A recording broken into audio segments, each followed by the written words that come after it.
हरे कृष्णा। आज हम आपको श्री शरद पूर्णिमा की कथा सुनाने जा रहे हैं, जिसकी पहली कथा है श्री शरद पूर्णिमा व्रत प्राचीन कथा, जो मावे के लड्डू वाली कथा है। श्रद्धा और भाव के साथ सुनेंगे तो निश्चित आपका कल्याण होगा। तो बोलिए विष्णु भगवान की जय, बोलिए लक्ष्मी नारायण की जय। बहुत पुराने समय की बात है कि श्री नारद जी नारायण नारायण करते हुए विष्णु लोक पहुँचे और श्री विष्णु भगवान की स्तुति वंदना भक्ति भावपूर्ण रूप से करने लगे। तब भगवान विष्णु प्रसन्न होकर प्रकट हुए और बोले, हे मुनि श्रेष्ठ, कैसे स्मरण किया? नारद मुनि बोले, नारायण नारायण, हे प्रभु, आप तो अंतर्यामी है, हम क्या चाहते हैं आप तो जानते ही हैं। प्रभु मुस्कुराए और बोले, हे मुनि श्रेष्ठ, आप ही वर्णन करें। नारद मुनि बोले, नारायण, हे प्रभु, जैसी आपकी आज्ञा। प्रभु, मैं मृत्युलोक से चला आ रहा हूँ, वहाँ मानव की व्यथा देखी नहीं गई। भगवान विष्णु बोले, आप क्यों दुखी हो रहे हो? यह सब कर्मों का फल है। नारद मुनि बोले, नारायण, वहाँ पर मानव बहुत दुखी है, आपको उनके कष्ट दूर करने ही होंगे। भगवान विष्णु बोले, हे नारद मुनि, सुनो, मैं तुमको शरद पूर्णिमा के नाम से जानी जाने वाली कथा, जिसे कोजागरी व्रत भी कहते हैं, इसको विधि विधान पूर्वक करने से सभी कष्ट दूर होते हैं, सो तुम ध्यान लगाकर सुनो। भक्तों, आपसे भी निवेदन है कि जब भगवान विष्णु स्वयं आपको इतनी बढ़िया कथा सुना रहे हैं, आनंद देने वाली तथा निश्चित फल देने वाली कथा आपको सुनाने जा रहे हैं, तो आप भी श्रद्धा और भक्ति भाव के साथ सुनिए और इसका फल प्राप्त कीजिएगा। बोलिए श्री विष्णु भगवान की जय। भगवान कहते हैं, मथुरा नगरी में सुभद्रा नाम की एक पंडिताइन रहती थी। वह शरद पूर्णिमा का व्रत रखती थी। भगवान उससे बहुत प्रसन्न हुए एवं इच्छित वरदान देते हुए कहे, इसका विधि विधान सभी को बताइए। तब वह एक साहूकार को व्रत की विधि बताती है। साहूकार ध्यान से सुनने लगता है। सुभद्रा बोली, मैं शरद पूर्णिमा का व्रत रखती हूँ, यह उसी का फल है। साहूकार ने पूछा, इसकी विधि क्या है? सुभद्रा बोली, एक लकड़ी के पाटे पर एक लोटा पवित्र जल भर करके रखे, रोली से एक स्वास्तिक चिन्ह लोटे पे बनाइए। इसके बाद पीतल के गिलास में गेहूं के दाने भरकर रख दीजिए। गिलास पर दक्षिणा चढ़ाएं। इसके बाद स्वयं तिलक लगाए। उसके बाद 2.5 पाव शक्कर, 2.5 पाव खोया दोनों मिलाकर 6 पेड़े बनाए। उसके बाद पूजा करके एक पेड़ा प्रभु को चढ़ाए, दूसरा पेड़ा स्वयं ग्रहण करे, तीसरा पेड़ा अपने मेहमान को दे, जैसे भांजे भांजी ननद बहन आदि को दिया जाएगा। चौथा पेड़ा अपनी सहेली या सहेली न हो तो मंदिर में चढ़ाए। जो सहेली 6 माह व्रत रखे उसे पेड़ा दे। 5वां पेड़ा घर के सदस्य में बांटे। 6ठे पेड़े के 6 भाग बनाए। एक तुलसी जी को चढ़ाए, दूसरा गौ माता को खिलाए, तीसरा अहिर को दे, चौथा गर्भवती स्त्री को दे, 5वां राहगीर बालक को दे और 6ठा पेड़ा कुंवारी कन्या को खिलाए। इस प्रकार 6 पेड़े वितरित करे। लोटे में रखे जल से चंद्रोदय के समय चंद्रमा को जल चढ़ाए। सुभद्रा से सुनकर घर जाकर साहूकार ने अपनी पत्नी को शरद पूर्णिमा व्रत रखने के लिए कहा। उसकी पत्नी ने व्रत की विधि पूछी। साहूकार ने व्रत की विधि समझाई। उसकी पत्नी ने व्रत करना शुरू कर दिया, जिसका फल यह मिला कि साहूकार के यहाँ 2 कन्याओं का जन्म हुआ। बड़ी का नाम सावित्री और छोटी का नाम चंद्रमुखी रखा गया। दोनों पूजन कार्य में रुचि रखती थी एवं प्रतिदिन पूजन करती थी। दोनों का विवाह संपन्न घराने में कर दिया गया। दोनों बहनें शरद पूर्णिमा का व्रत रखती थी। सावित्री विधि विधान से व्रत रखती, अतः उसे सुंदर संतान की प्राप्ति हुई। उसके विपरीत चंद्रमुखी अधूरा व्रत रखती थी, जिसके कारण यह फल प्राप्त हुआ कि उसका पुत्र कुछ दिन जीवित रहकर स्वर्ग सिधार गया। इस कारण चंद्रमुखी दुखी रहती थी। आखिर एक दिन चंद्रमुखी एक ज्योतिष से इसका कारण पूछती है। तब ज्योतिष ने कहा, तुम अधूरा व्रत रखती हो, इस कारण तुम्हारी संतान स्वर्ग को प्राप्त हो जाती है। कन्या, अतः तुम अपनी बड़ी बहन सावित्री से विधि विधान पूर्वक व्रत रखो, क्योंकि सावित्री विधि विधान एवं श्रद्धा से पूजा करती है। प्रत्येक वर्ष की तरह शरद पूर्णिमा फिर से आई। चंद्रमुखी ने फिर अधूरा व्रत किया और उसका पुत्र फिर मृत्यु को प्राप्त हुआ। चंद्रमुखी ने अपने मृत पुत्र को उस पट्टे पर लिटा दिया जिस पर वह पूजा करती थी। संयोग से प्रभु इच्छा से उसकी बड़ी बहन सावित्री उसी दिन उसके घर आ गई। उसने तुरंत प्रभु का नाम लेकर मृत बालक के सिर पर हाथ फेरा तो वह बालक जीवित हो गया। चंद्रमुखी यह देखकर बहुत प्रसन्न हुई और प्रसन्नता से नाचने लगी।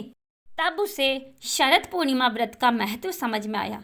उसने तुरंत प्रभु से क्षमा मांगी, बारंबार प्रभु के चरण स्पर्श किए और कहा, ऐसी भूल अब कभी नहीं होगी प्रभु, कभी नहीं होगी। साथ ही सभी पड़ोस में सगे संबंधियों को ये व्रत करने की सलाह भी दी। अब व्रत की विधि विस्तार पूर्वक समझाने लगी। अतः इस व्रत को करने से प्रत्येक स्त्री और पुरुष सभी की मनोकामना पूरी हो जाती है। बोलिए जय हो श्री लक्ष्मी नारायण की जय, जय हो चंद्रदेव भगवान की जय। प्रभु जैसे चंद्रमुखी की इच्छा पूर्ण हुई वैसे सबकी इच्छा पूर्ण कीजिए। बोलिए विष्णु भगवान की जय। भक्तों, आइए आपको श्री शरद पूर्णिमा व्रत की दूसरी कथा सुनाते हैं। यह कथा है खीर वाली।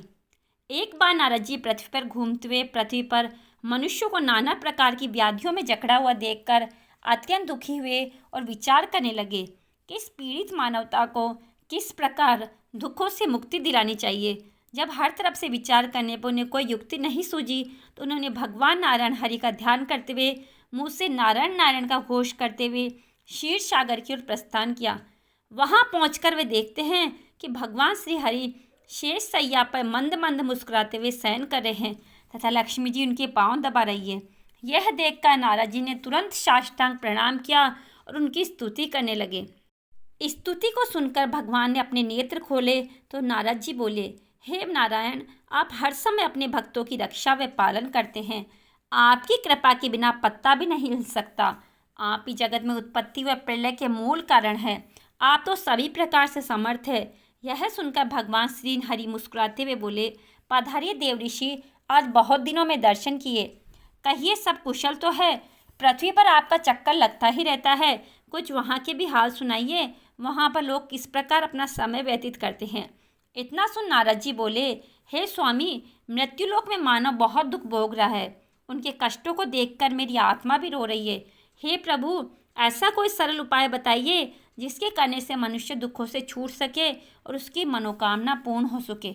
नारद जी के इन वचनों को सुनकर भगवान श्री बोले, आप धन्य हैं नारद जी, जो दूसरों के उपाय के लिए भी मन में विचार रखते हैं। इसलिए आज आपको श्री शरद पूर्णिमा व्रत की कथा सुनाता हूँ। इसके करने से स्त्रियों की हर प्रकार की मनोकामनाएं पूर्ण होगी व अंत में मेरे लोक की प्राप्ति होगी। इसमें कुछ संदेह नहीं है। पहले ये कथा ब्रह्मा जी ने सूर्य से कही थी, तो ध्यान से सुनो और सुख वैभव संतति सुख की प्राप्ति करो। तो बोलिए श्री विष्णु भगवान की जय। प्राचीन काल में एक ब्राह्मण की पत्नी शरद पूर्णिमा का व्रत विधि विधान से खीर बनाकर किया करती थी। वह उस दिन 5 शेर दूध की खीर बनाती, उसमें किशमिश बादाम इत्यादि डालकर खूब स्वादिष्ट खीर बनाकर मेरा भोग लगाती थी। पड़ोसी रिश्तेदार सभी को खीर का प्रसाद बांटती। रात्रि में चंद्रमा की रोशनी में भगवान को खीर खांड का भोग लगाती तथा मेरी मूर्ति का बहुत बढ़िया ढंग से श्रृंगार करती। उन्हें श्वेत वस्त्र, मुकुट, श्वेत हार इत्यादि पहनाकर चंद्रमा की धवल रोशनी में विराजमान करती। भजन करती, ठाकुर जी की तरह तरह के लाड़ लड़ाती। उस व्रत के प्रभाव किसके खीर व खीर घाट के पात्र सोने के हो जाते। जब वह बात शाहूकारनी को मालूम हुई तो उसे बहुत दुख व जलन हुई कि देखो, इसके तो बर्तन सोने के हो जाते हैं। और वह रात में साहूकार से बोली, ब्राह्मणी के यहाँ जो सोने के बर्तन हैं उन्हें चुरा लेना चाहिए। साहूकार ने पीतल के बर्तन रखवा कर सोने के बर्तन चुरा लिए। ब्राह्मणी को सुबह मालूम हुआ कि साहूकारनी ने मेरे सोने के बर्तन चुरा लिए हैं, तो उसने कहा, हे शरद पूर्णिमा माता, अगर मैंने तेरा व्रत मन में नियम से किया है तो मेरे बर्तन सोने के हो जाए तथा साहूकारनी ने सब बर्तन मिट्टी के हो जाए। उसके कहने के साथ ऐसा हुआ। साहूकारनी के घर के पीतल तांबे के सब बर्तन भी मिट्टी के हो गए। अब तो साहूकार व साहूकारनी बहुत दुखी हुए और रोते रोते ब्राह्मणी की शरण में पहुँचे और ब्राह्मणी के पैर पकड़ लिए और अपने किए की क्षमा मांगने लगे। फिर साहूकार ने ब्राह्मणी से पूछा, हे माता, आप कौन सा व्रत करती है जिसके प्रभाव से आपके बर्तन सोने के हो जाते हैं? तब ब्राह्मणी बोली, शरद पूर्णिमा का व्रत करती हूँ, यह सब उन्हीं का प्रभाव है। साहूकारनी बोली, ये व्रत किस प्रकार किया जाता है और इसका क्या नियम है, इसका स्पष्ट उल्लेख करे। तब ब्राह्मणी बोली, सब तरफ से अपने घर की सफाई करे, श्वेत वस्त्र धारण करे, ठाकुर जी के भजन पूजन में मन लगाए, 5 सेर दूध की खीर बनाए, उससे ठाकुर जी को भोग लगाकर 4 हिस्सों में बांट दे।